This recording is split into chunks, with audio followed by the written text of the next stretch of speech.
Was Nigel Farage. Thank you, Jane.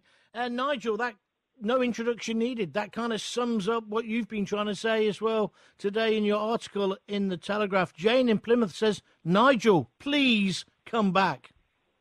Well, let's just sort of look at the big issue first. I mean, Jane is right when she says it's like a roller coaster ride. One day you think, oh, it sounds rather good. The next day you feel down in the dumps about it. But I do think what happened last week was actually a decisive shift.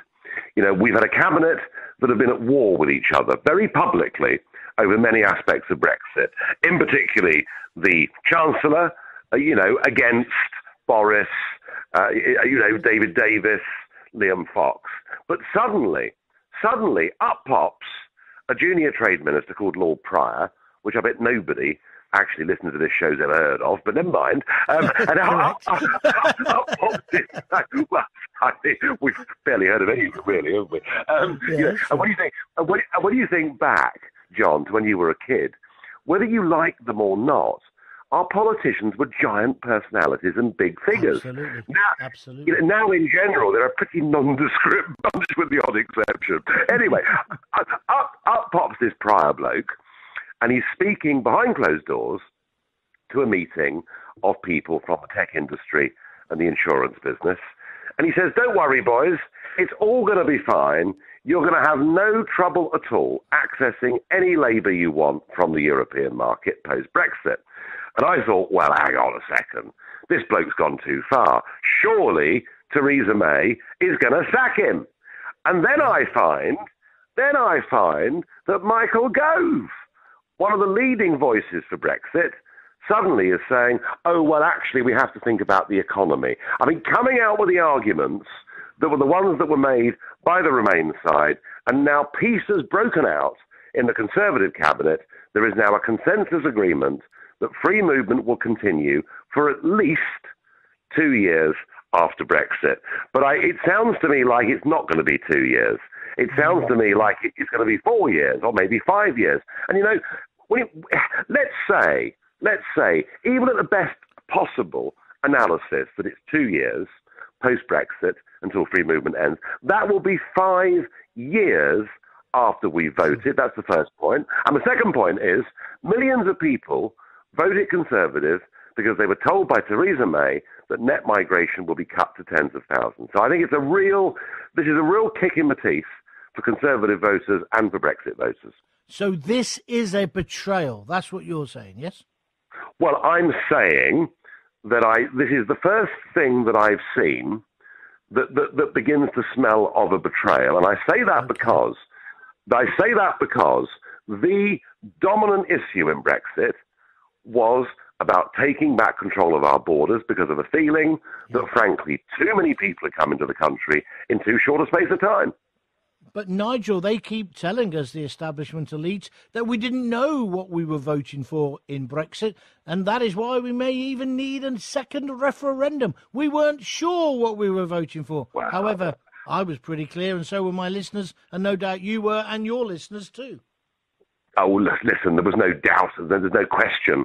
There was no question what it was about. In fact, the odd thing about the referendum was that those on the Remain camp and those on the Leave camp both agreed that the consequences of voting to leave would be that we leave the single market and we take back control. And whether you think that's a good thing or a bad thing is irrelevant.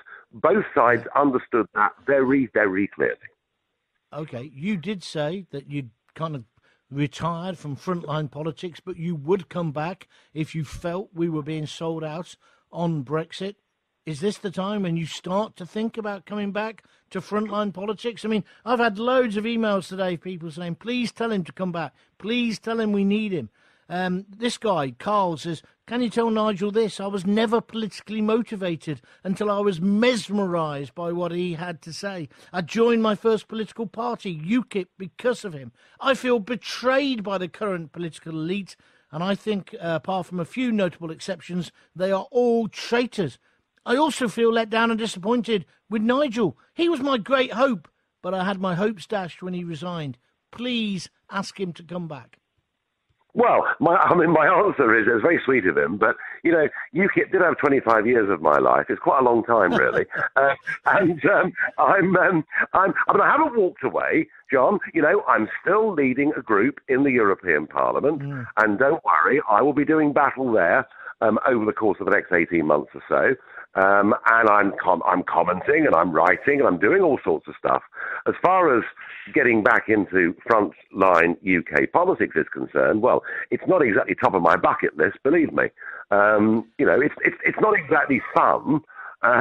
It's not exactly what I want to do with my life, but I stand by my previous comments. If we get let down and betrayed on Brexit, then I would have no choice but to throw myself back into it. And what we've seen in the last week is the worst indicator yet. So let's see how this pans out. But I feel more pessimistic about getting the right Brexit today than I did this time last week. And just before you go then, what do you think of the EU are making of this? They must be laughing their socks off, because it means the deal that they're going to get is going to be great, isn't it? We're weakening our position all the time. I don't think we seem to really understand how to negotiate with these people. You know, I've watched countries like France get what they want out of the EU in negotiations. They do it by being tough, bullheaded and threatening. And here we are giving away many of our best cards, you know, barely as the whole thing has begun. So, yeah, I don't at this moment in time feel we're handling this very well. I sense what's really going on here is the big businesses who traditionally have backed and funded the Conservative Party are pressurizing the negotiating team massively. And they're saying, look, concede for a few years on free movement, concede on money, and try and get a tariff-free deal. And that, I think, is where this negotiation is going. So we could finish up, I hope we don't, but we could finish up in 2 years' time, having got Brexit, yes, but effectively having it in name only. So I'm watching that. I can reassure all your listeners and your texters and tweeters, John, I am watching this like a hawk. Sure. How crazy when the most powerful man in the world yesterday got out of bed and said he's going to do a tremendous trade deal with us, Donald J. Trump. How crazy that these people are selling our country down to the EU elite, Nigel. How stupid are they? Well, what is amazing, actually, if you take 2 steps back and think about it, is just how powerful our hand is. It's really strong. It's strong globally. Because you've got the Japanese Prime Minister, Abe, you've got Trump, you've got the Australians, dozens of countries all over the world queuing up and saying, let's get a better, closer relationship, which is great. And in Germany, there is now a bit of a kickback against the government from German industry, who are saying to Merkel and others, for goodness sake, do a sensible deal with Britain because it's in our interests too. So I think we're not in a bad position unless we give way to the unelected bully boys in Brussels. Nigel, great talking to you. Look after yourself. Thank you very, very much. Lovely. Thanks, John. Indeed. You didn't frankly have the balls to put country before party.